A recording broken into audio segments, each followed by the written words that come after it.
فإذا جاءت الطامة الكبرى يوم يتذكر الإنسان ما سعى وبرزت الجحيم لمن يرى فأما من طغى وآثر الحياة الدنيا فإن الجحيم هي المأوى وأما من خاف مقام ربه ونهى النفس عن الهوى فإن الجنة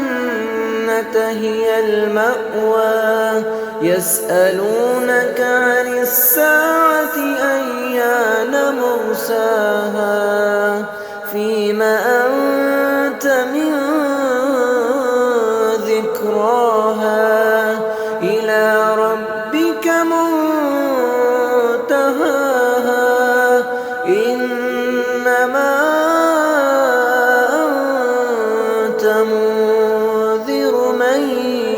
يخشاها كأنهم يوم يرونها لم يلبثوا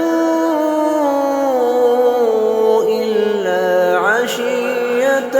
أو